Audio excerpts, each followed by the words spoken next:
We all want to be the fastest, strongest rider in the group. We all want to sprint like Mark Cavendish to our 35th Tour de France stage win.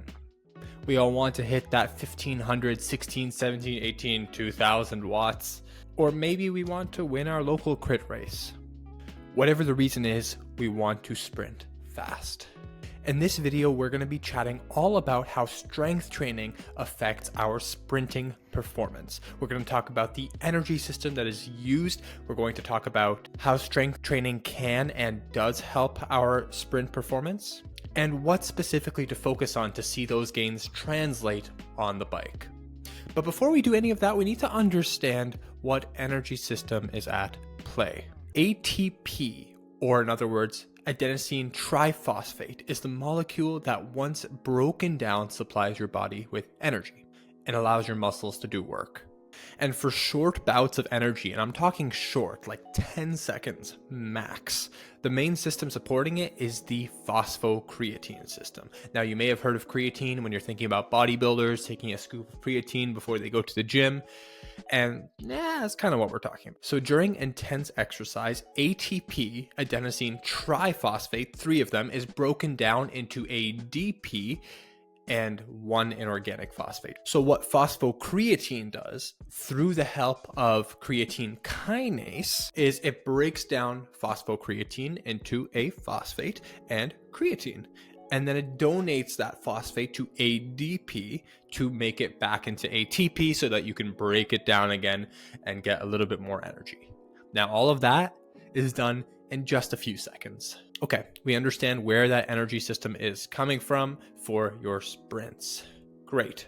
Now, the goal clearly is not just to understand it, but to have a very efficient phosphocreatine system. And not just to be able to do one really good sprint, but to be able to recover and sprint more than once consecutively.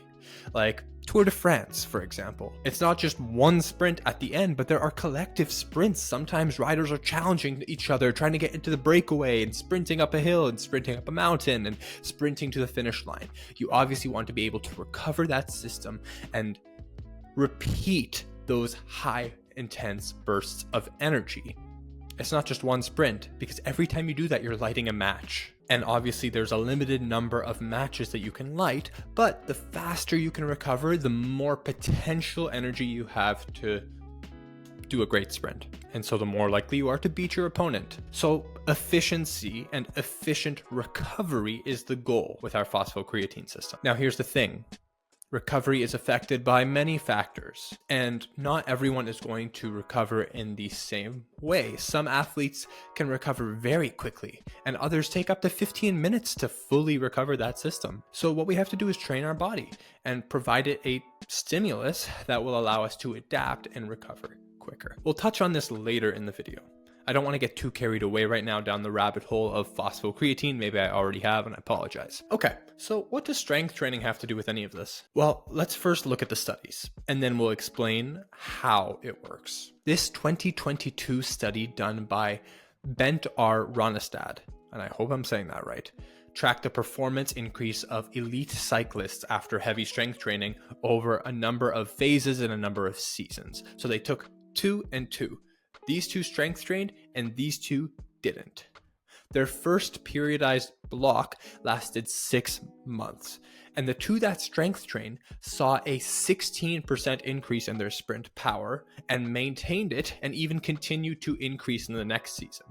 The 2 that didn't saw no changes in their sprint power. To put that into perspective, my current 5-second sprint, if we look at Training Peaks, is 1332 watts.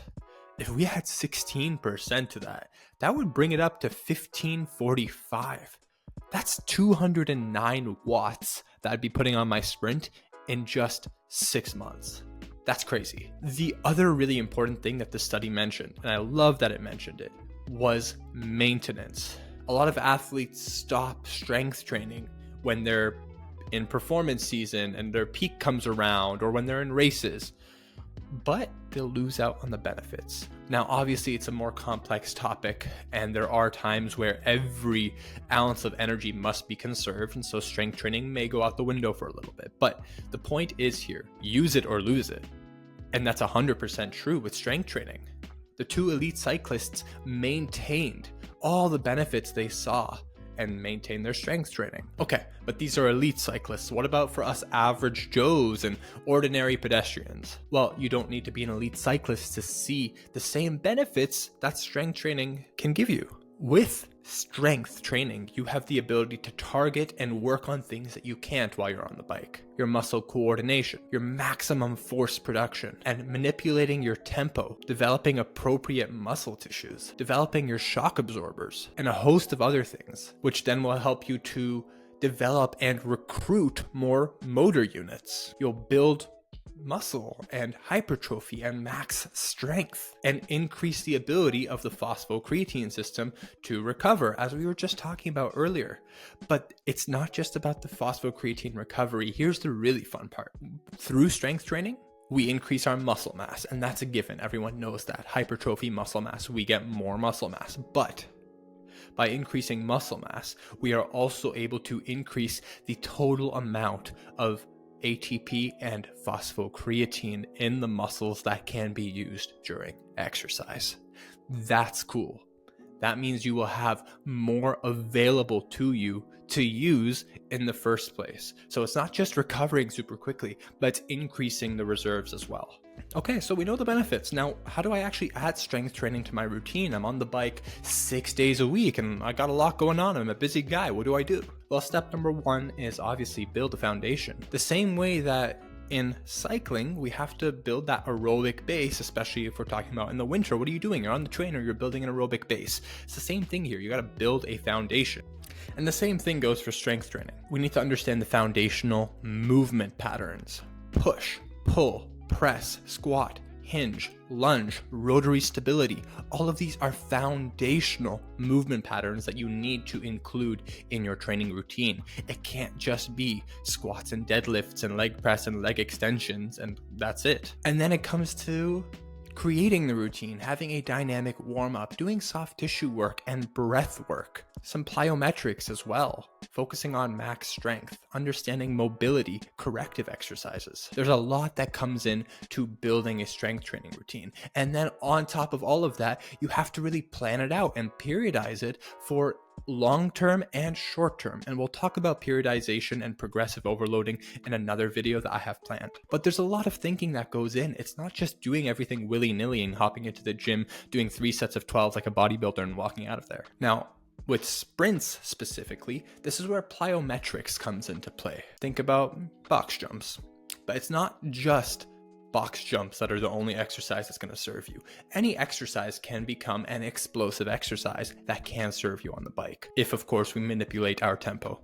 But all of this takes time, it takes patience, it takes consistency, it takes a good plan, and it may even take you asking for help, and that's okay.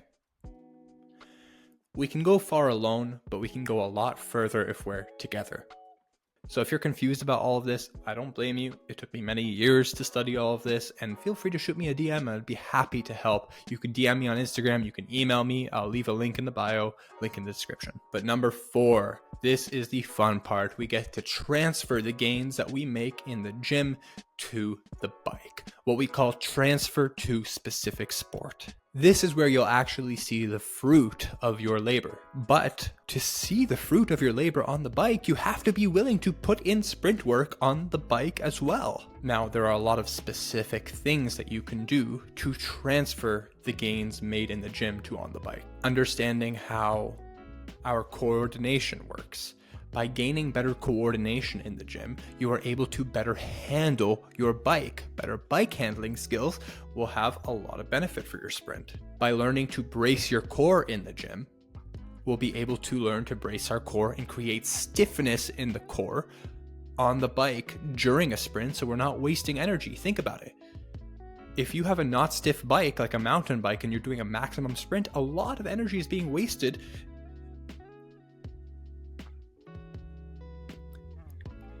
in the compression. So being able to create stiffness, proximal stiffness, and maximum power, and that's where max strength comes into play, and the increased motor unit recruitment and hypertrophy, and all of these things come together to put more power in the legs, to create more stiffness in the core, to better be able to coordinate and move and control your bike to give you the best sprint that you can possibly have. So the strength training program must, and I mean must, be paired with an intelligent on the bike program as well. You want to be efficient and work smarter, not just harder. So there you have it. Strength training has a lot of potential to make you a more explosive, faster, stronger sprinter. But before you start, you must understand your goals, where you're starting from, what energy system you have to train and how to train it, and why to train it, and how to work out in the gym, what you should be doing in the gym, and how to transfer